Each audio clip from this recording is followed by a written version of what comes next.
क्या हुआ? क्या हुआ पुत्र? ओए ओए क्या हुआ? बीपी कल से मैं स्कूल नहीं जाऊंगा। हाँ? क्यों है पुत्र? आप लोग पहले स्कूल की फीस भरो, मैं उसके बाद ही जाऊंगा। कह दे टीचर से, जब होंगे भर देंगे। नहीं, वो डांटती है। उसने कहा तेरे बाबा को लेके आना, नहीं तो मत आना। रब्बा, कैसी टीचर है? टीचर को कोसने से क्या होगा? 6 महीने की फीस बाकी है, पहले इसकी फीस भरो तुम लोग। खाओ खा बच्चे को सुनना पड़ता है। हाँ तो हमें शौक है बच्चे को सुनवाने का। मैंने कहा है कि शौक है, पर ये सब देखना गिरनी का काम होता है। तो घर ठीक से चलाए तो ठीक, नहीं तो बनता भारी समझो। हाँ, मुझे ही तो अक्ल नहीं है, समझ नहीं है मुझे। गंवार हूं ना मैं। ले, अब मैंने ऐसा क्या कह दिया कि मोटे मोटे आंसू रोने लगी है? चुप कर। इसीलिए कहती हूँ मैं कि मेरे को सुबह ही गुरुद्वारे जाने दिया करो। ना मैं यहाँ रहूंगी, ना कुछ देखूंगी, ना कुछ करूंगी। हाँ वो खा ना बेटा, अब चुप कर।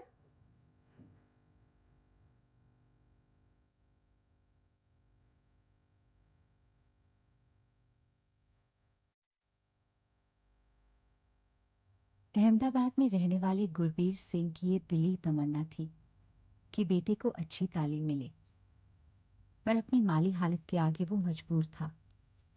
पीतल की नाम पट्टियां बना बनाकर घर चलाता था। माँ, पत्नी, एक बेटा और एक आने वाला मेहमान, यही छोटी सी पर भरी पूरी दुनिया थी उसकी। इसी दुनिया को संवारने के लिए उसने हदगांव जाने का फैसला किया।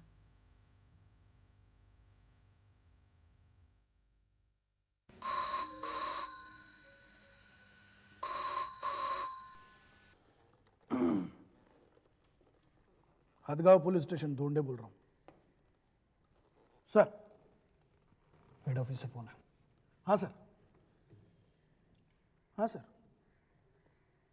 हाँ। आप निश्चिंत रहिए सर, हम पूरा इलाका छान मारेंगे। Okay sir, okay, thank you sir. Sir अब कौन सा ऑर्डर निकला है? हमारे प्रमोशन का ऑर्डर निकला है। Congratulation sir. अभी नहीं सर, कल। हमें आतंकवादी को पकड़ना है। क्या मतलब सर? टिप मिली है कि हदगांव के इलाके में आतंकवादी घुसा है। यही मौका है कुछ कर दिखाने का, प्रमोशन पाने का। मौका तो अच्छा है सर, पर आतंकवादी मिलेगा कहाँ? देशपांडे, आतंकवादी मिले या ना मिले, हमें इस वक्त आतंकवादी चाहिए। मतलब सर? मतलब ये कि वो आतंकवादी हो ना हो, हमारे लिए तो वो आतंकवादी ही होगा।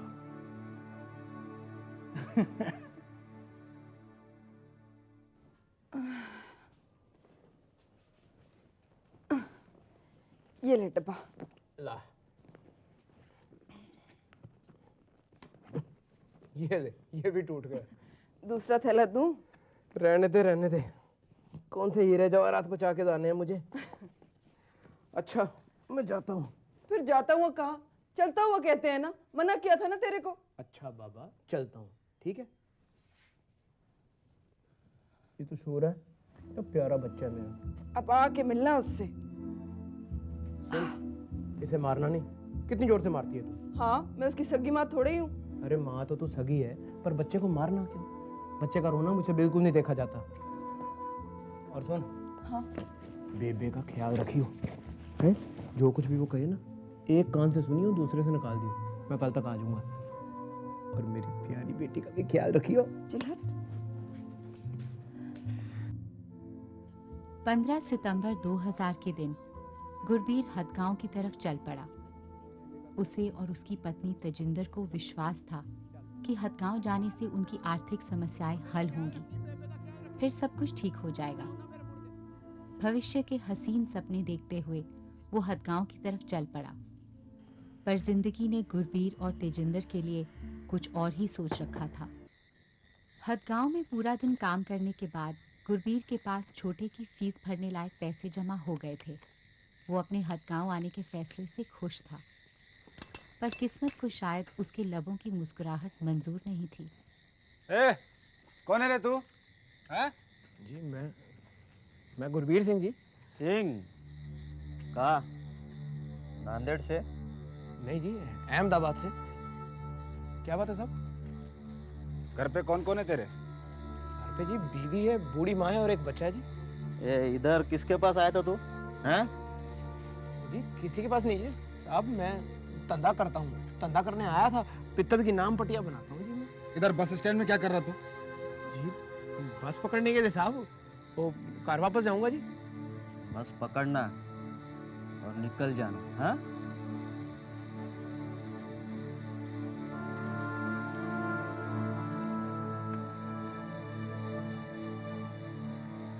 और तेरे घर पे सब कैसे हैं? सब ठीक तो है ना? सर सही है। नया बकरा।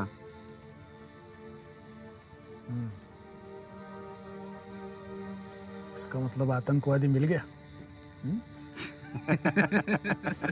उठा लो।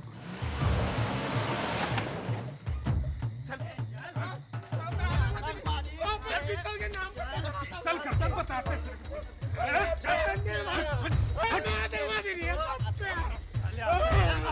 नहीं है तो कुत्ते आतंकवाद पुलिस को चूत समझता मादर।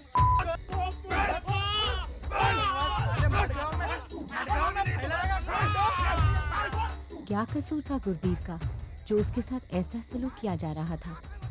गुरबीर को पीटा जा रहा था ताकि धोंडे को प्रमोशन मिले। गुरबीर को आतंकवादी साबित करने से धोंडे की काबिलियत का सबूत मिलने वाला था और इसलिए वो गुरबीर को जानवरों की तरह पीट रहा था। इस सब से अनजान तजिंदर गुरबीर की राह देख रही थी। तेजी पुत्र, तू अभी तक सोई नहीं? तुझसे कितनी बार कहा है पुत्र कि ऐसी हालत में देर रात तक जागना ठीक नहीं है। चल सो जा। सो जाऊंगी, वो आता ही होगा ना? पुत्र आता ही होगा तो आ जाएगा। हाँ, कहाँ दूर गया? हदगांव तक ही तो गया। सर ये तो बेहोश हो गया।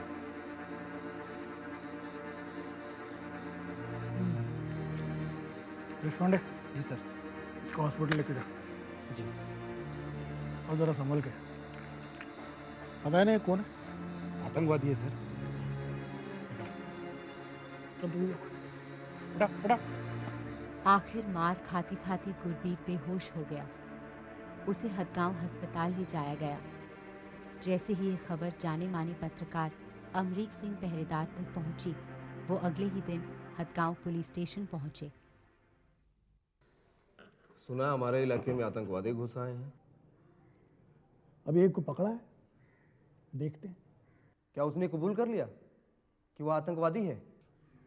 नहीं, अभी कबूल नहीं किया है, लेकिन करेगा जरूर। इसका मतलब आप कबूल करवाएंगे? What do you mean? आप क्या समझते हैं हम किसी को भी पकड़ के लाते हैं पुलिस स्टेशन में? लेकिन अभी तक स्टेशन डायरी में एक संशयित आतंकवादी को हिरासत में लेने की एंट्री क्यों नहीं है? आप पत्रकारों की ये बहुत बड़ी प्रॉब्लम है। कानून के बारे में तो आप कुछ जानते नहीं, आपको स्टेशन डायरी दिखती है। कानून का रखवाला होकर धोंडे गैर कानूनी काम कर रहा था। शक की बिना पर किसी को हिरासत में लेने का अधिकार तो पुलिस को है, पर उसे मारने का कोई अधिकार नहीं है। पर धोंडे ने भी ठान ली थी, इसलिए जब अस्पताल में बहुत कोशिशों के बाद गुरबीर को होश आया, उसे फिर से पुलिस थाने लाया गया।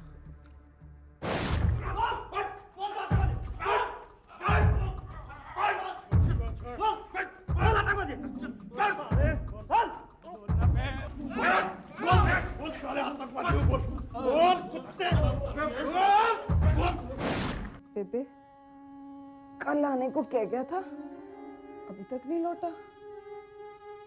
तो चिंता मत कर, काम काज में देर सवेर तो हो ही जाती है, आ जाएगा। बोल सारे कुत्ते आतंकवादी, बोल बोल सारे, बोल गड्ढा, बोल बोल बोल।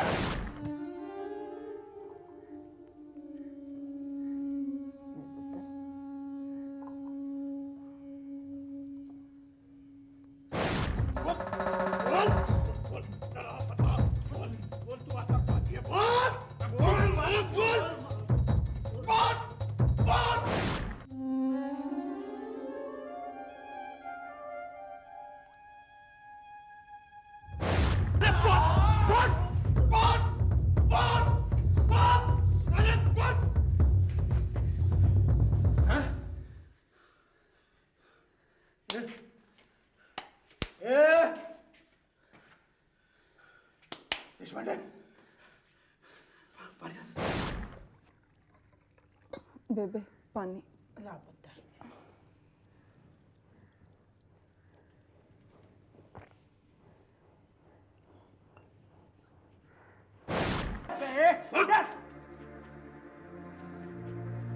देशपांडे, इसको हॉस्पिटल ले जा। मैं दांडेल से बात करता हूँ। Okay sir. सकपाल, हाँ चलो।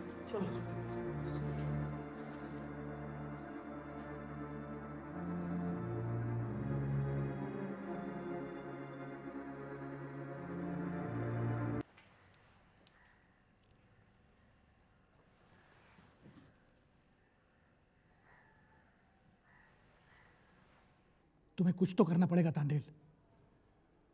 तुम उसको नांदेड़ गवर्नमेंट अस्पताल भेज दो। पर धोंडे, अब उसे बड़े अस्पताल भेजने का क्या मतलब? वो मर चुका है। ये तुम्हें पता है और मुझे पता है कि वो मर चुका है। यहाँ किसी को पता नहीं। बता देना कि यहाँ इलाज नहीं हो सकता, इसलिए वहां भेज रहे हैं। लेकिन अरे वहां जाके बता देना कि रास्ते में मर गया। मैं यहाँ पे 174 के तहत एंट्री कर दूंगा, एक्सीडेंटल डेथ। तुम उसको नांदेड़ भेज दो। ओके। अरे किसको नांदेड़ भेज रहे हैं साहब? अमरीक सिंह जी, नहीं वो आतंकवादी को भेज रहे हैं। उसने जहर खा लिया। जहर खा लिया? वो भी पुलिस कस्टडी में? हाँ, वो आप नहीं जानते आतंकवादियों को, पकड़े जाने पे जहर खा लेते हैं। मैं वहीं जा रहा हूँ चेक कर। अमरीक सिंह पहरेदार की जिज्ञासा ने उसे चुप नहीं रहने दिया। वो खबर की तलाश में नांदेड़ पहुंच गया। वहां के डॉक्टरों ने उसे बताया कि गुरबीर को बेहद बुरी तरह से पीटा गया है और उसी वजह से उसकी जान चली गई।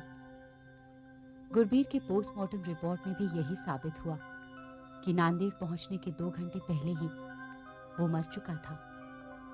यानी 16 सितंबर 2000 के दिन पुलिस कस्टडी में मारे जाने वालों की संख्या में गुरबीर सिंह का नाम जुड़ गया था। सबते ऊंच सद सख मामा, शोभा बनी, बाबा आ गए। नानक नाम नाम सुखमनी। बेबे वाहेगुरु।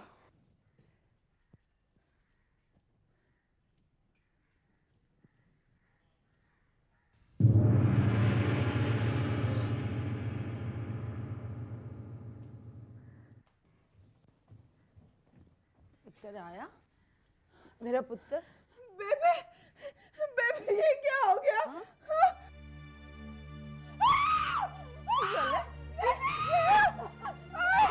तजिंदर कौन है? तजिंदर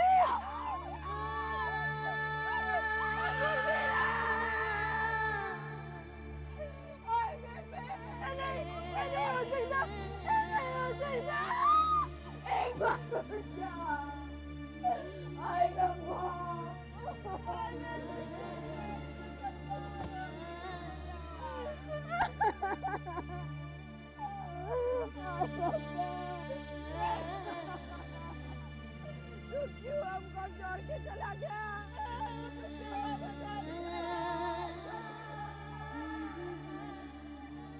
खत्म हो गया गुरबीर। क्या कसूर था उसका? बच्चे को अच्छी तालीम दिलाने के लिए थोड़े पैसे और कमाना चाहता था। यही गुरबीर के जाने से शायद दुनिया को कोई फर्क ना पड़ा हो, पर उसकी गर्भवती पत्नी, बूढ़ी माँ और मासूम बेटे की दुनिया ही उजड़ गई। अखबारों में इस घटना की कड़ी निंदा हुई। धोंडे का तबादला किया गया,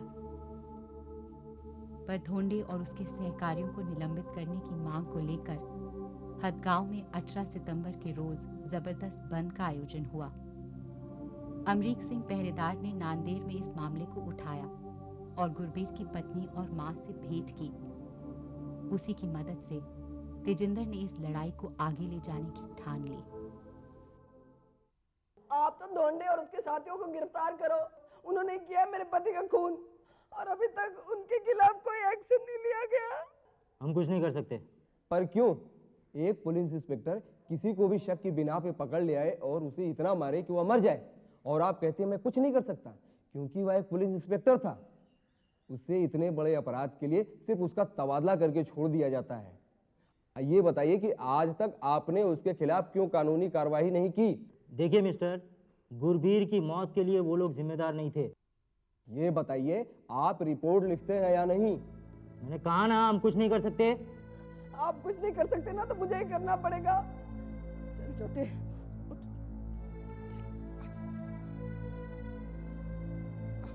क्या हो रहा है? क्या हो रहा है ये? जब तक आप मेरे पति के खूनियों के खिलाफ शिकायत नहीं लिखते, मैं यहाँ से कहीं नहीं जाने वाली। मैं और मेरा पुत्र यहीं बैठे रहेंगे भूखे प्यासे। ये क्या नाटक है? चलो चलो उठो यहाँ से। मैं कहीं नहीं जाऊंगी। मेरे पति के खूनियों के खिलाफ शिकायत लिखिए, उन्हें सजा दिलवाइए, नहीं तो मैं अनशन करूंगी, चाहे हमारी जान ही क्यों ना चली जाइए। एक बार मेरे घर में आके देखिए तो सही, कितना गोला बारूद पड़ा है हमारे घर में।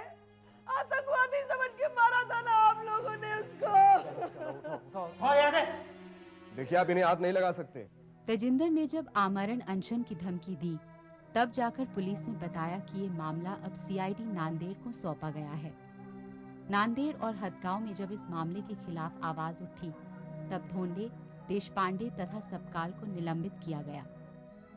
सीआईडी की तरफ से सीपीसी की धारा 302 के तहत इन तीनों पर मुकदमा दर्ज किया गया है।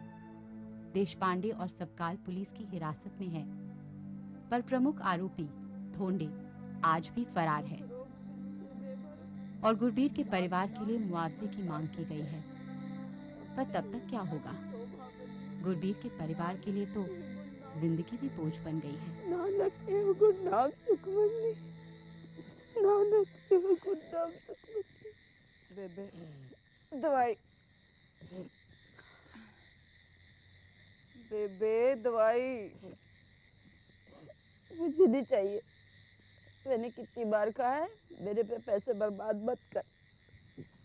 ले भी लो ना, लो मुंह खोलो, पी लो ना। माँ ये ले पैसे। पैसे? तेरे पास कहाँ से आए पैसे? रद्दी वाले ने दिए, स्कूल की किताबें बेचती। हाय रब्बा, नासपीटा किताबें बेचा है। रुक जा तू, नहीं छोड़ूंगी। शांत हो जा, रुक, निकल जा घर से, निकल जा। तू इस घर में रहने के लायक नहीं है। तू स्कूल की किताबें बेचा है, स्कूल की किताबें बेचा है। बोल, करेगा ऐसे? बोल, करेगा ऐसे? बोला, स्कूल जाएगा ना? स्कूल की किताबें बेचेगा? नहीं ना। तेरा बाप इस खाने के मर गया कि मेरा पुत्र डॉक्टर जाएगा। और तूने क्या कर दिया?